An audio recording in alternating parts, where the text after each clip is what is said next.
¿Ustedes creen que me pueda proteger con este sistema de mallas contra las abejas? ¿Pueda protegerme a mí y al sitio de los ataques obscenos que últimamente estamos recibiendo? Esto no es una extravagancia, cabrón.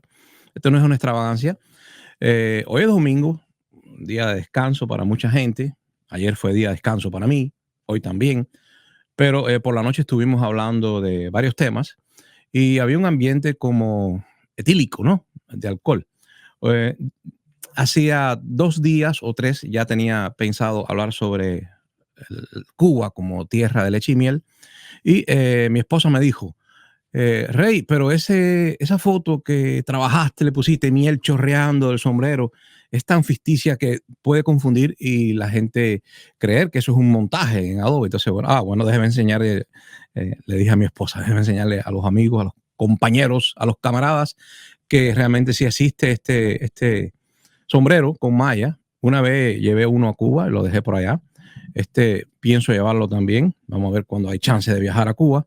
Es muy útil porque no molesta, aunque la gente que trabaja con abejas, yo no sé cómo logran evitar que les piquen o no les importa las picaduras que dicen que son buenas para la reuma o para la artritis, para esas enfermedades de respuesta exagerada del cuerpo inmune, que a menudo le hace daño a la propia articulación del sujeto.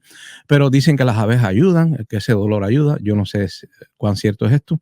Lo que sí sé es que a mí me da terror que cuando he recogido miel, porque yo he recogido miel, pues, y en estos días tengo que recoger de nuevo, me da terror que las abejas se me pongan en la cara, puedo perderlo todo. Y además yo soy muy goloso y no quiero en la agitación perder, que se me derrame la miel, ¿no? A los osos, obviamente no les importa robar miel porque ellos tienen el cuero, ¿no? El cuero, la piel muy dura. Voy a quitarme esto para hacer más, que tenga más sentido la transmisión, ¿no? Esto es un poco ridículo, me siento. Pero ese es el buen sombrero, el que protege de las picaduras. El tema de hoy, amigos, era, espero que me estén escuchando, ¿verdad? Siempre tengo dudas.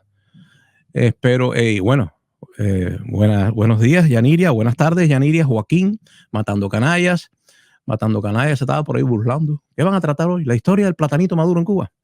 No, hombre, la miel no tiene relación con el platanito. Bueno, el platanito tiene frustrosa y la miel tiene glucosa y fructosa, tienen los dos.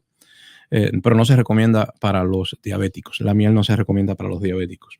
Yo le traía, estuve viendo la Torá, estuve en la Tanaj, en Levítico 26, para los cristianos que puedan tener en el Antiguo Testamento un buen referente. En el Levítico 26 se dice, Inbejucotai, telehut bet misbotai, si en mis mandamientos anduvieres, pues yo daré la fruta a la tierra. O sea, toda la bendición depende de que se sigan ciertas reglas, en este caso de origen divino, ¿no? Pero empiezo con esto porque es el origen de nuestra civilización. Si en mis mandamientos anduviereis, pues habrá fruta, habrá bendición. En una palabra, habrá miel y leche. Inbejocotai, telehut, misbotai. Pero vivimos en sociedades laicas desarrolladas donde no nos regimos por reglas religiosas para tratar de prosperar. Entonces nosotros tenemos un método que no creo que ofenda a Dios, que es un método civilizado de intercambiar productos y de políticamente organizar las sociedades para que ese intercambio no provoque desigualdades que paralicen el sistema. O sea, tiene que haber intercambio, tiene que haber comercio, cada persona debe dedicarse a lo suyo, zapatero, a lo tuyo. Y luego en la feria, en el mercado, en el espacio ese de intercambio, pues se intercambia, se supone que se haga en relación con la oferta y la demanda, siempre teniendo en cuenta que también tenemos que ser misericordiosos, vamos a decir así, con los que no pueden producir y incluso les cuesta trabajo llegar a la feria, porque son niños, ancianos, enfermos, o extranjeros que acaban de llegar al país y no le da tiempo a sembrar o a cosechar, mejor dicho, no le da tiempo a pescar, no le da tiempo a producir en una fábrica un zapato para llevar a la feria e intercambiarlo. En una palabra, debe haber intercambio, debe haber oferta y demanda, debe haber mucha libertad para que este mercado sea lo más natural posible y produzca riquezas verdaderamente, porque no se puede repartir lo que no se produce. Pero también es importante no olvidarnos del extranjero, del huérfano, de la viuda, tal y como dicen las antiguas escrituras, las viejas, que decían que si seguía ciertos mandamientos habría prosperidad. Y parte de esos mandamientos, por cierto, en el origen, ¿no?, de esta narrativa religiosa judeo-cristiana finalmente, pues parte de esa narrativa no era solamente seguir cierta conducta, vamos a decir, ritual, ¿no? Sino también tener un amor al prójimo que se traduzca en obras. O sea, también era ayudar al pobre. ¿Y qué pasa? Que ya con el keynesianismo se descubre que las escrituras tienen razón, que si usted no abre la mano generosamente porque usted quiere no abrirla, si usted abre la mano generosamente y reparte un poco los productos de la industria y del comercio, pues si usted no abre la mano y le da a los que no producen nada, a los que están enfermos, pobrecitos, viejitos o niños que todavía no saben producir riqueza, si usted no abre la mano firmemente y hace algo de obra por los pobres, o sea, de keynesianismo, pues al final el rico se lleva todo el dinero y se paraliza la economía. Esa es la realidad. Yo también quería comentar con ustedes, así que ya les digo, para mí sí es posible que Cuba se convierta en una tierra que emana leche y miel, que haya prosperidad para todos, pero ante todo necesitamos que esto pase por el cumplimiento de ciertos mandamientos, y no religiosos, sino laicos, ciertos preceptos que hay que cuidar para que funcione este orden artificial que se llama civilización, ¿no? Para que esto funcione y se produzca riqueza, que hemos sido muy buenos en esto de producir riqueza, cada uno dedicándonos a lo que sabemos hacer y luego yendo al mercado. Ustedes no pueden pretender que la economía sea algo así como aquella economía isleña que Robinson Crusoe desarrolló en su isla, donde Robinson Crusoe tenía que sembrar el trigo, tenía que pescar, tenía que coger agua de coco, tenía que hacerse su propia ropa y zapatos, y se pasaba toda su existencia tratando de resolver todos estos pequeños asuntos que lo agobiaban. Esto no es así. Yo mejor me dedico a hacer zapatos y usted se dedica a sembrar, y el otro se dedica a hacer pinturas y para pintar nuestras casas y ser felices. Cada cual se debe dedicar a lo suyo, y luego se sabe que si nos especializamos, aunque a veces nos enajenamos, hay que tener mucho cuidado, porque al especializarse hay personas que hacen trabajo por los cuales no tienen ni vocación ni amor, y entonces hay que tener en cuenta eso, de que si una persona se enajena, pues ya no es feliz, y eso hay que tenerlo, considerarlo casi como un derecho humano, ¿no? El derecho que la gente tiene a ser feliz, el derecho a la felicidad, creo que también es posible. Así que una persona agobiada por la necesidad no debe estar trabajando 12 horas, 24 horas al día. No puede trabajar, porque ¿para qué vive entonces? Para trabajar. Entonces necesitamos ocio, necesitamos todas esas cosas, pero a partir de una economía que produzca riqueza. Si no, no se puede repartir, repito, lo que no existe. Ahora, con relación al orden político, entonces ya empieza el problema de las élites, de los gobiernos, de las tiranías incluso, aunque son escasas, de las dictaduras, que son más comunes, de la democracia, que yo comparto con Gaetano Mosca, que Mosca era un gran politólogo, alguien que estudiaba las ciencias políticas en Italia, y él decía que realmente la democracia es y eso yo lo comparto con él, una tendencia de las clases que están en el poder, ¿no? Porque están los que gobiernan y los gobernados, que son mayoría, pero mayoría no organizada políticamente, y están las élites. Y él decía, Mosca decía, yo comparto con él, repito, en la idea de que esa aristocracia, ese verdadero soberano, ese auténtico soberano que es el que gobierna, tiene una tendencia, esa clase política, vamos a decir, tiene la tendencia a democratizar por necesidad. ¿Por qué por necesidad? Porque necesita continuamente recibir de las clases gobernadas nueva vida. Es como los matrimonios, o sea, las vidas sanguíneas de familias que no se mezclan y al final degeneran. Pues la clase gobernante también no debe practicar la endogamia, debe de abrirse de vez en cuando y saber identificar y captar personas con capacidad dentro de la gran masa de gobernados. El racismo extremo impide esta movilidad, y el totalitarismo ideológico también lo impide. O sea, es obvio que al menos en Rusia, en la Rusia zarista, sucedió esto. ¿Qué pasaba? Que el zar tenía una clase militar y aristocrática que no permitía la movilidad. De abajo no se subía jamás. Y esto sobre todo provocó que una gran cantidad de judíos que vivían en las tierras, por eso es una de las explicaciones por qué los judíos participaron tanto en la Revolución de Octubre, tanto en el partido bolchevique como en el partido menchevique, del cual eran 100% miembros. Se dice que la mitad de los miembros del partido bolchevique eran judíos, pero del partido menchevique, que era el socialdemócrata, vamos a decirlo así, el más moderado de los dos partidos, pues ahí sí era 100% presente la sangre judía. ¿Por qué los judíos eran tan activos en esto de mover la sociedad hacia una renovación y un cambio? Porque no participaban. El régimen zarista impedía que nuevos miembros de la clase gobernada tuviesen acceso al poder. En este caso, al poder económico, que es el que pretendía la clase judía, que no tenía derecho a muchos oficios, no estaba limitada completamente. Pues la verdad es que esta es la tendencia, y yo les digo que yo comparto con Mosca, con Gaetano Mosca se llama él, o se llamaba, mejor dicho, falleció hace muchos años.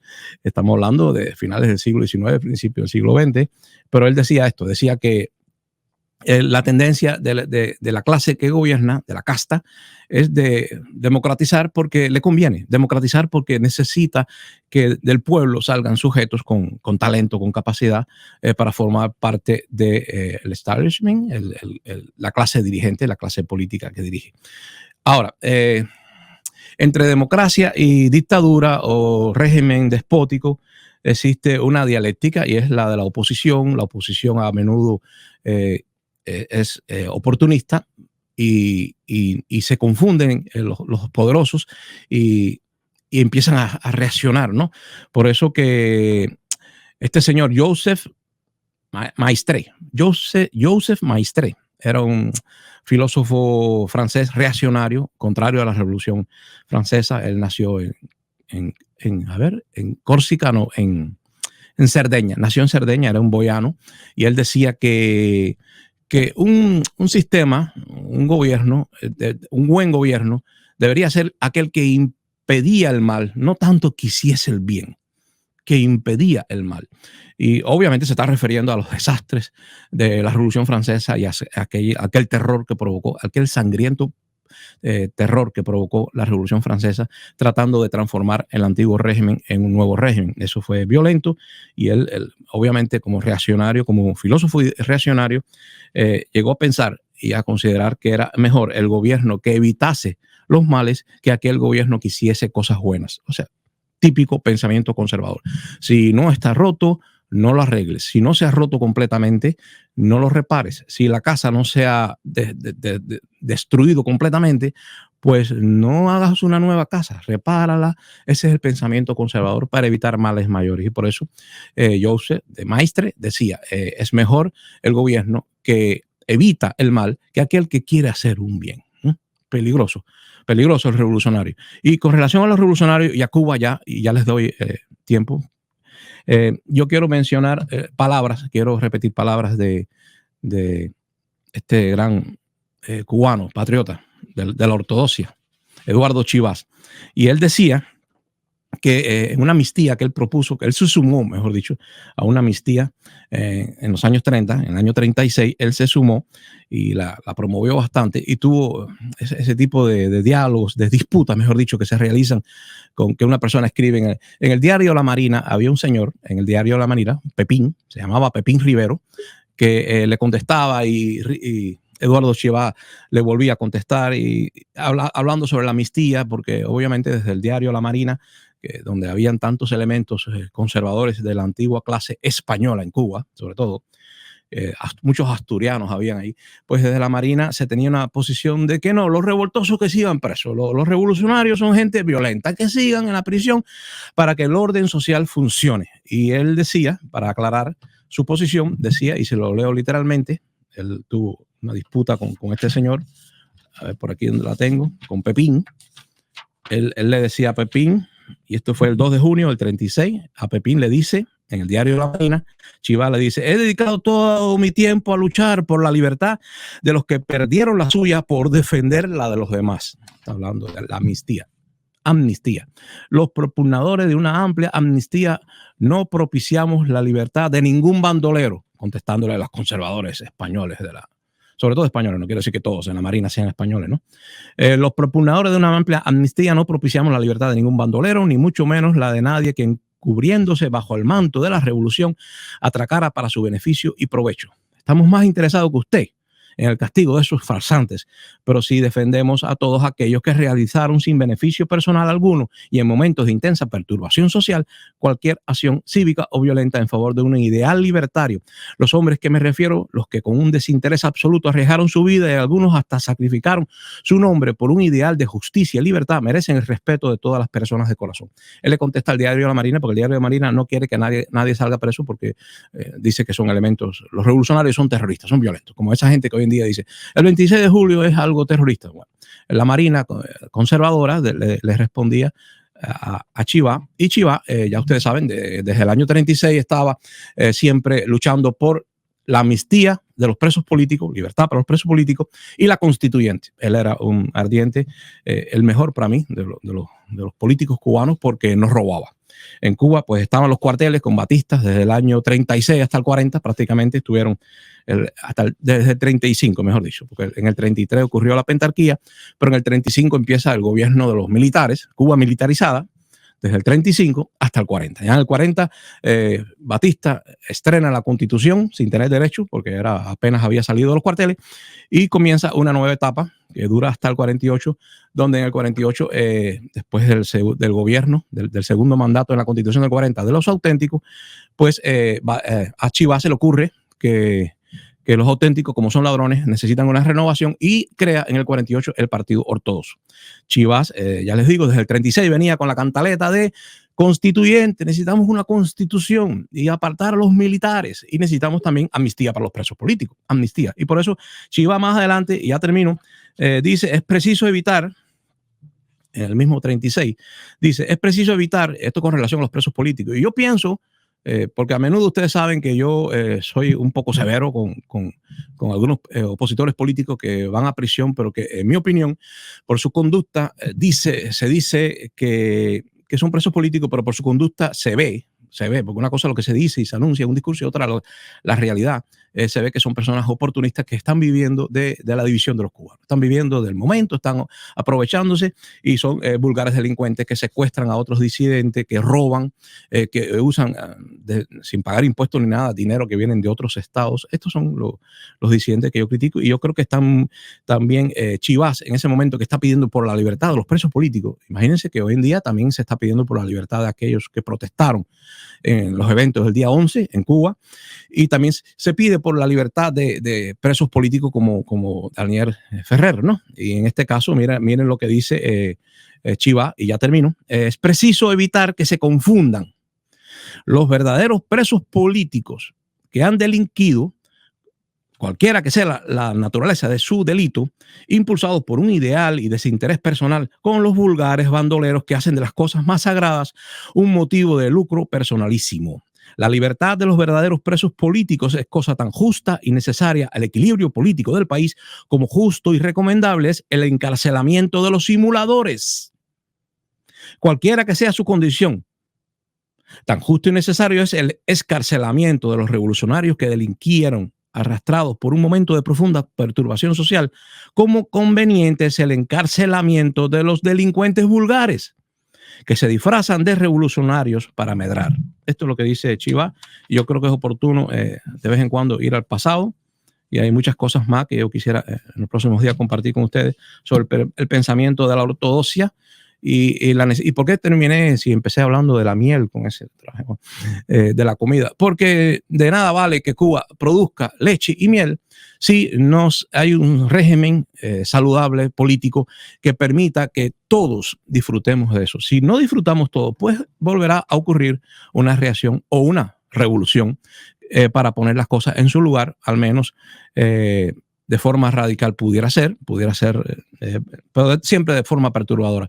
Es mejor que civilizadamente avancemos hacia un modelo que produzca riqueza, pero que tenga justicia social. Por eso no creo que sea inteligente promover la caída del Estado cubano de forma violenta, de forma repentina, traumática. No creo que sea prudente para la nación. El Estado-nación necesita una transición no precisamente hacia la democracia, porque sobre la democracia hay mucha disputa todavía, sino hacia un régimen que produzca riqueza. Y luego ya veremos, primero comer y después filosofiar. ¿Verdad? Bueno, yo creo que esto de que hay dos bandos, dos trincheras, ya se hizo pedazos. Ahora hay múltiples trincheras y bueno, por eso quería comentar hoy sobre si es una realidad que la perestroika haya llegado a Miami. La perestroika.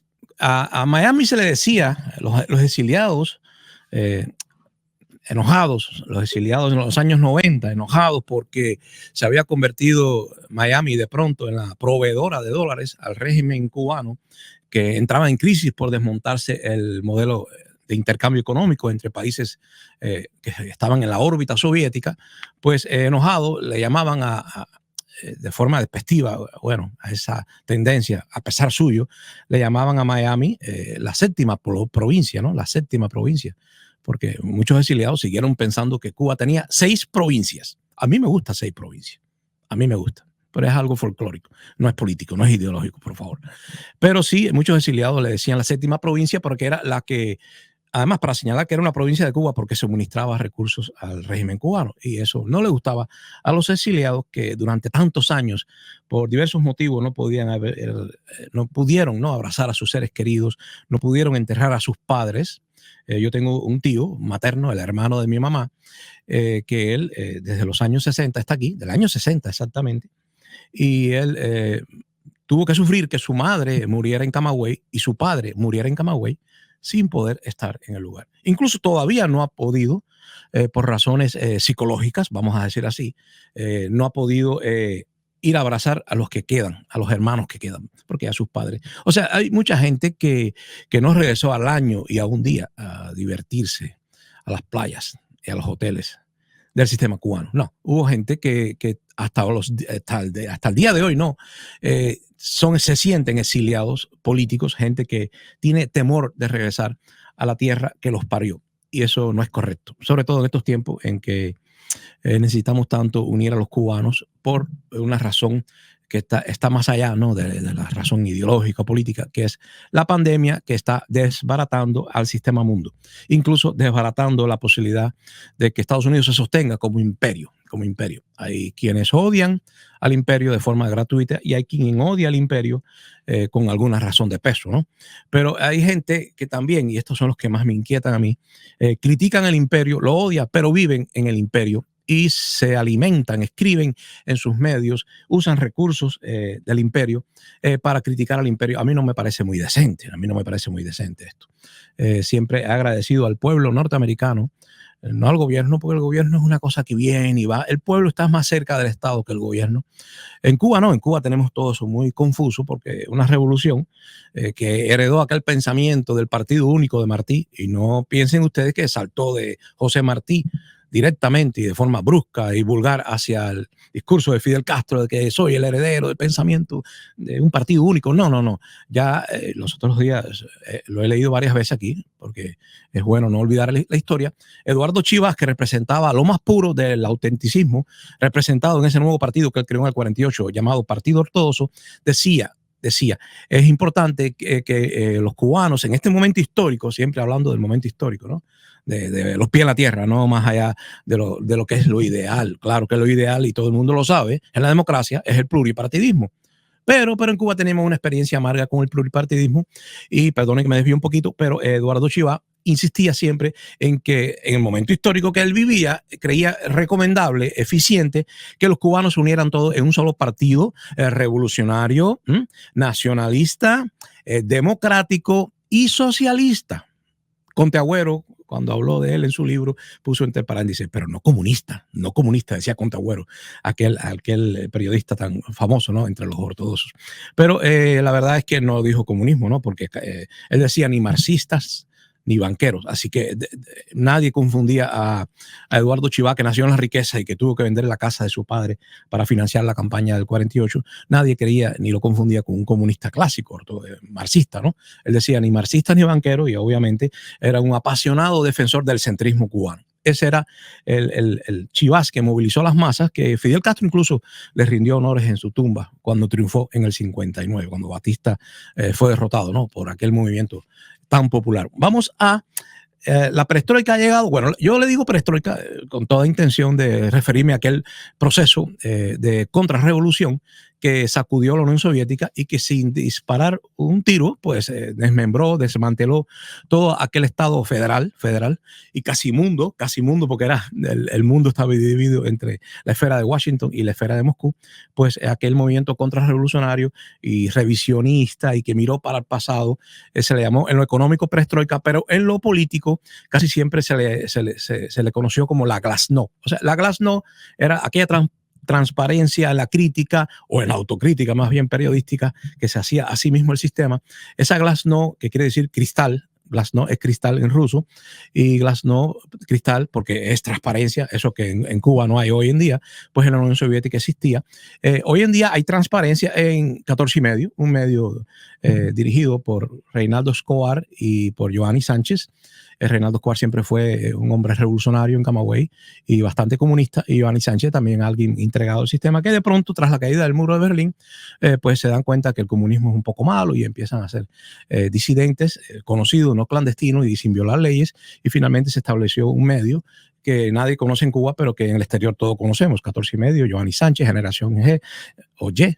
Ni recuerdo, ese movimiento que en Miami todos conocían como una apertura, una glasnost cubana, pero que nunca cuajó dentro de Cuba porque nadie conoce a Giovanni Sánchez, vamos a decir, en las bases populares, ¿no?, del sistema cubano. En Cuba, en muy pocas personas, en La Habana quizás, personas que se interesen sí conocen, pero el cubano, en su mayoría, el cubano de a pie está agobiado por problemas más inmediatos y más reales, ¿no?, que tienen que ver con su sobrevivencia, su subsistencia. Quería yo hoy mencionar la perestroika o la glasnost o la transformación de lo que Cuba está experimentando tras la caída del muro de Berlín, sobre todo tras la salida del poder de Fidel Castro.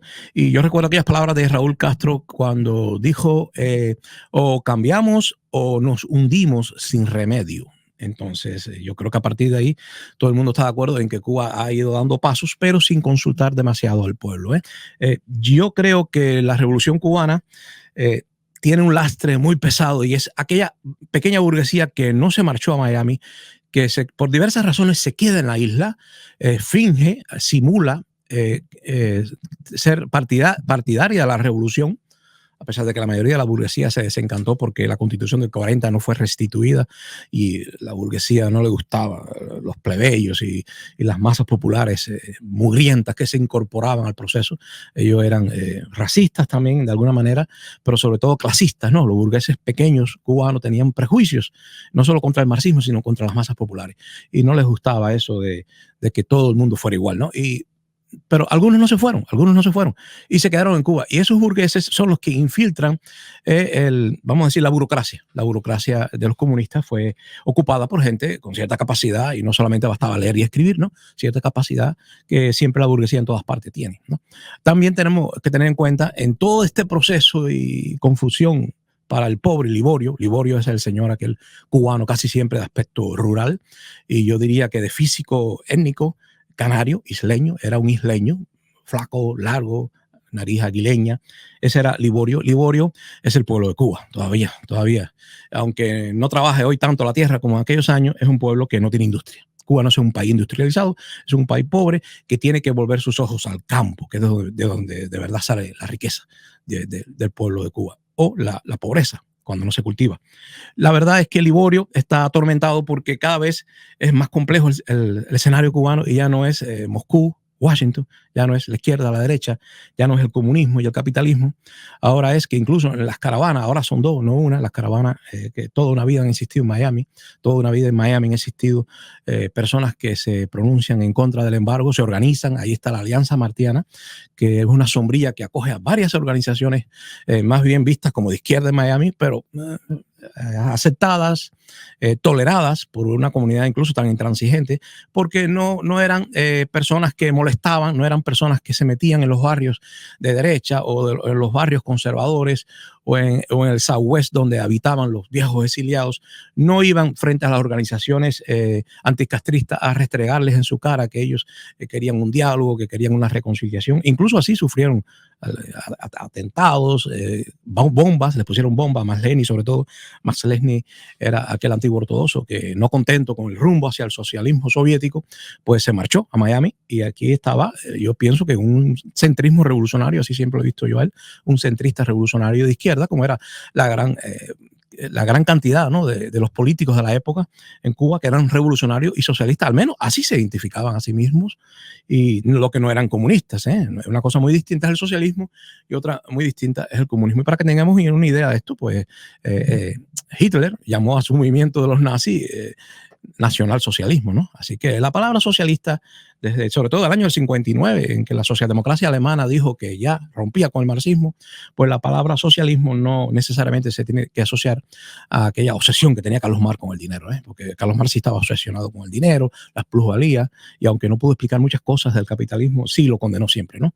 Carlos Marx se concentró en el dinero, Nietzsche se concentró en el subconsciente, Freud se concentró en la sexualidad, cada uno de esos alemanes se concentró en lo suyo, y nosotros, los cubanos, pues Liborio quiere simplicidad para entender las cosas, porque Liborio trabaja, y el que trabaja no tiene tanto tiempo libre para dedicarse a la especulación intelectual, y ese es el problema mayor que yo veo hoy, que la revolución, que quiere ser defendida por un grupo de intelectuales que tienen origen pequeño burgués, y algunos simulan, porque la doble moral y la hipocresía de esa clase social en Cuba viene de que su origen pequeño burgués le hizo simular desde el principio, y así lograron sobrevivir, incluso prosperar, sobre todo a través del trueque y el socialismo, lograron infectar completamente el organismo, y son ellos los que han destruido la revolución. Si es que tuvo algo positivo la revolución, fue aquello original, y eso fue contaminado por esta clase oportunista pequeño burguesa, con valores pequeño burgueses, que fingía, y el que finge no se transforma. El que está simulando no siente la necesidad, no siente la necesidad de autocrítica, por supuesto, porque está simulando, está mintiéndote en la cara. Y cuando usted miente, pues ya usted no va a intentar de ningún modo hacer una transformación interna, ni de valores, ni de visiones, ni de creencias. Usted sigue la simulación, y sobre todo cuando le da resultados. Cuando usted es un mentiroso y recibe premio por eso, pues usted no va a sentir ninguna presión externa, ¿no? Para cambiar su conducta, porque más bien usted está siendo premiado. Y eso fue lo que le pasó a esa pequeña burguesía que se quedó en Cuba, que simuló y se infiltró en la burocracia, que hoy paraliza el desarrollo de Cuba. Quiero decir que el profesor Lasso, que sale en el año 91, que yo sepa, salió en el año 91, tras haber estudiado algo en Cuba, tras haber pasado el servicio militar obligatorio. O sea, él es una persona, es un cubano que que tuvo entrenamiento militar en Cuba, y viene en su mayoría de edad hacia los Estados Unidos en el 91, y entra en el ejército norteamericano. Se hace más o menos cubano-americano, porque creo que había intentado salir en balsa, había estado un año preso, así que es un balsero, y como exiliado que sale huyendo del comunismo porque no puede vivir por razones políticas en su isla. Él no sé si habrá dicho que por razón económica, pero supuestamente el balsero es aquel sujeto que busca la libertad en el país más cercano, Estados Unidos, no porque sea el más rico, sino porque está ahí mismito. Bueno, vamos a dejarlo ahí. Y entonces llega a Estados Unidos con una narrativa, entra al ejército norteamericano. Obviamente no era un hombre de izquierda, porque un hombre de izquierda no se involucra, no trata de participar en un ejército imperial, ¿verdad? Es un ejército imperial según la visión cubana, revolucionaria y socialista. El ejército imperial acogió al profesor Lasso, que después se hizo profesor, o aprovechó las facilidades que da el Army, que es un sistema medio socialista, porque en el Army incluso hay descuento, hay tiendas por descuento, pero los soldados viven en el socialismo. Los soldados no viven en el rigor del mercado.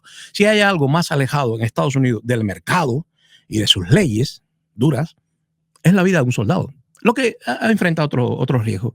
No sé si el profesor Lasso enfrentó algún riesgo. Creo que estuvo en Fallujah, pero era un enfermero, o sea, era alguien que atendía heridos, o no era un soldado que estaba en el frente, como otros cubanos que sí han estado en Irak defendiendo a los Estados Unidos con mucho valor, porque han estado en infantería, ¿no? Han estado ahí en el frente de batalla de verdad.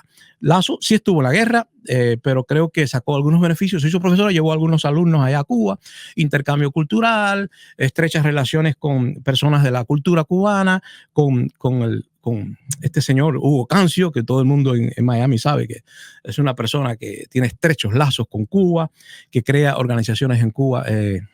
Cuba le acepta, le da licencias para que opere como empresa comercial en Cuba. Está registrado, no es un hombre que está haciendo ilegalidades en Cuba. Hugo Cancio, y le hablo de Hugo Cancio porque los trabajadores de Hugo Cancio también forman parte de la empresa, vamos a decir, no lucrativa que tiene Lazo, que se llama Puentes de Amor, ¿no? Ahí está la periodista cubana que ha trabajado para Hugo Cancio y al mismo tiempo trabaja para Lazo, que se llama Milena Recio, es una periodista cubana. Ella reside en Madrid, pero ha estado siempre en este mundo intermedio de las inteligencias y de los intelectuales. Yo digo intermedio porque allí no se sabe ni quién es del G2 ni quién es de la CIA, la verdad. Incluso usted puede ver cartas conjuntamente firmadas por Alan Gross y por el profesor Lazo. Alan Gross, supuestamente un agente de la CIA, firmando junto una carta con el profesor Lazo. Ese mundo intermedio está llenito, plagado, infectado de agentes de la inteligencia. Por eso a veces les digo, un tipo del G2 perfectamente, a menudo se debe tomar una taza de café junto con otro sujeto de la inteligencia norteamericana. Nosotros, aparte, nosotros el pueblo, aparte, nosotros no participamos. Yo creo que la revolución cubana debería confiar más en el pueblo de Cuba. Yo creo que si la revolución se puede salvar, sería solo y exclusivamente si el pueblo participa, no por la inteligencia, no por los intelectuales. Pero les decía, la acusación que aquí en la derecha en Miami se le hace a Lazo, no solo es la de estrechar lazos, darle la mano a Díaz-Canel y politizar la caravana, que la hizo pedazos con eso, porque bueno, a partir de ahí todos nosotros corremos riesgos de que la extrema derecha nos ataque con más dureza, y él no, porque el profesor Lazo vive en Washington, no vive en Miami, la candela está en Miami, la candela no está en Washington. Pero bueno, Fuego Enterprise, que es de Hugo Cancio, On Cuba, Catapult, que es un sitio de internet que reparte comida en Cuba. O sea, usted puede comprar en las tiendas virtuales de Hugo Cancio comida. Varios negocios, on Travel, Real Estate, On Cuba Travel, On Cuba Real Estate, que especula con propiedades dentro de Cuba. Real Estate, propiedades, capitalismo. Entonces son empresas capitalistas que yo creo que forman parte de la perestroika cubana. Pero el mundo García está muy disgustado. Él y alguna gente de la Alianza Martiana, algunos son señores cansados, viejos, envejecidos, y no tienen el vigor para luchar. Incluso el mundo García está enfermo y tampoco tiene tanto vigor para luchar contra esto, pero se indigna y todo el mundo lo ha visto indignado, a pesar de que algunos, creo como Liber, que Liber está por aquí, creo que Liber ha dicho que el mundo lo que está haciendo un show para ganar dinero. La mayoría de la gente estaba especulando, y yo no estoy dentro de la conciencia del mundo. Yo no sé si lo hace por dinero, por extravagancia, pero el mundo está condenando al régimen, al gabinete de Díaz-Canel, y está diciendo que ha traicionado a la revolución. Yo me imagino que el mundo sabe que entre reuniones y reuniones con Carlos Lazo, Hugo Cancio, agentes del G2, agentes de la CIA tomando café, haciendo negocios, esa mezcla impura a la cual no estaban acostumbrados los sujetos más ortodoxos, más puritanos, ¿no? Más puritanos de la revolución, pues le parece una traición. Y como hay una reforma económica, la traición parece más materializarse, ¿no? Si se está haciendo negocio y Carlos Lazo es un miembro del ejército de Estados Unidos dándole la mano a Díaz-Canel. ¿Cuál es el mensaje que Díaz-Canel quiere enviar con esto? Porque obviamente todo esto es político. Esto no pasó, mira, fulano, ahí en el pasillo está Díaz-Canel, dale la mano. No, eso no es así. Eso se planifica y se planifica con un objetivo político, no pedagógico. Esto no es una escuelita, ¿eh? Esto es político y tiene un objetivo. Por lo tanto, el mundo García reacciona, y voy a creer que los que dicen que él consume droga están jugando, ¿no? Porque usted no puede decir que una persona consume droga porque esté agitada o nerviosa o le falte el aliento, porque hay muchos escenarios de salud que provocan los mismos síntomas. Yo personalmente no creo ni que el profesor Lazo sea un agente del G2, como están afirmando ya en las emisoras de onda corta, de onda media, mejor dicho, en Miami. Están afirmando que es un agente de esos que el G2 o la inteligencia castrista infiltra en las universidades para lavar el cerebro a los niños y decirle que la revolución es buena. Bueno, Ustedes saben, la tesis es esta de que hay una avanzada cultural, el marxismo cultural, le dicen. El marxismo cultural está infectando los centros de educación en Estados Unidos para inculcar el igualitarismo y el socialismo del siglo XX y todas esas boberías, Fabián. No, no, no, no. Yo no creo que el profesor sea, para mí es un cero de verdad que se fue, un gusano de la época, un gusano, alguien que quería vivir bien en Estados Unidos, posiblemente por influencia de su abuela, su mamá. Casi siempre a nosotros las ideas derechas nos vienen por el lado materno, ¿saben eso? Sí, el padre de nosotros puede ser muy revolucionario. Si la madre es de derecha, nosotros seremos de derecha. Sí, así es.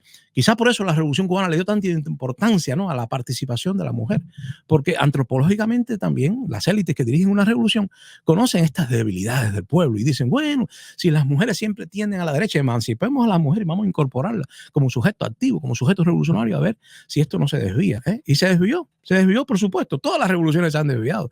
Mato también sintió que se había desviado cuando hacía llamados desde las ondas cortas, desde las emisoras de radio que estuvo en República Dominicana, en Costa Rica, desde La Voz del Sí, Antonio Maceo, José Martí. Tenía varias emisoras. No, José Martí no estoy seguro. José Martí fue con Radio Martí. Mascanosa sí desplazó a toda esta gente.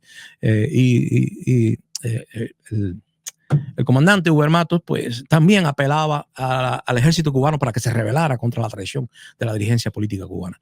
O sea, no es la primera vez que pasa esto. Ya Huber Matos, y lo he dicho varias veces, le dedicó mucho tiempo de la radio a hacer llamados al ejército y a la contrainteligencia del ejército para que analizara por qué camino se estaba conduciendo la revolución cubana, cómo se doblegaba ante los intereses de Moscú.